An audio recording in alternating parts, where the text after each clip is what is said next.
Can you believe the climate change lecture that Australia's been copying from our cash grab neighbours of the South Pacific?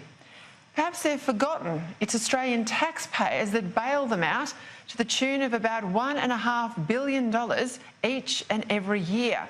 If they remembered that, I'd suspect there would be much more gratitude and less baseless sanctimony from countries that would be in dire straits without our help.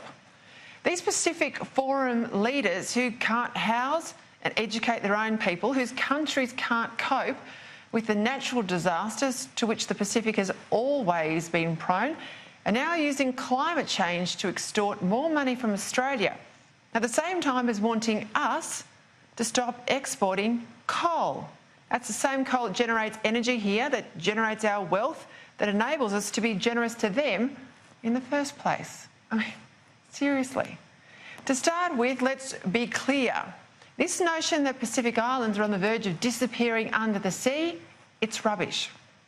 Far from sinking, the land area of Tuvalu, where this Pacific Island Humbug Festival is happening, has actually grown, not shrunk or sunk, and it's grown by 3% over the past 40 years. And 78 of Tuvalu's 101 islands, well, they've increased their land area.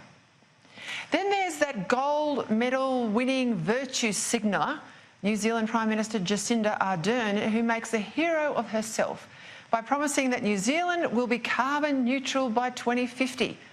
Now, that's a promise that she'll never be held to. It'll be almost impossibly expensive to fulfil, and wait for it, it exempts agriculture from the equation. Now, this is a joke when everyone knows that the key target for emissions reductions, these targets are energy, transport, agriculture and methane. So isn't Ardern just admitting that her promises are more about striking a pose than anything else? Because agriculture and methane make up half of New Zealand's greenhouse gas emissions, but she wants to exempt them. And for all her big talk, did you know that in the first round, New Zealand contributed just $3 million to the UN's Climate Fund compared to Australia's $200 million. I bet Jacinda's not telling anyone that over in the South Pacific.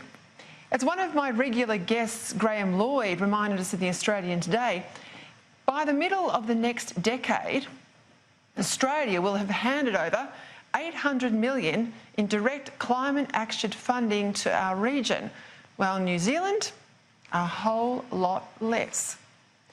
But getting told today that Australia needs to give up coal is like demanding that the Pacific give up fish, or like telling New Zealand to give up sheep, as Lloyd wrote.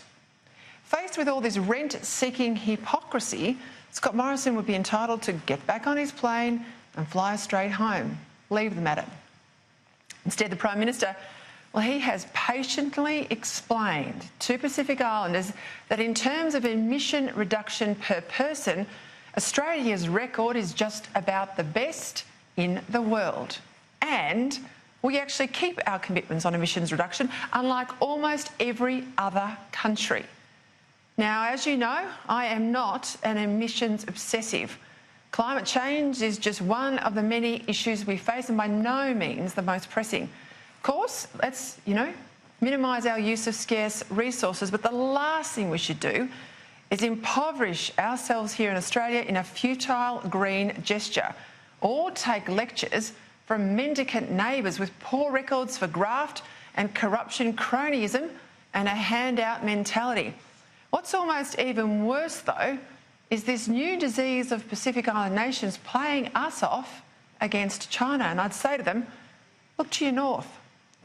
Look at what's happening in Hong Kong and indeed Taiwan. Consider again if playing us off against China is all that smart.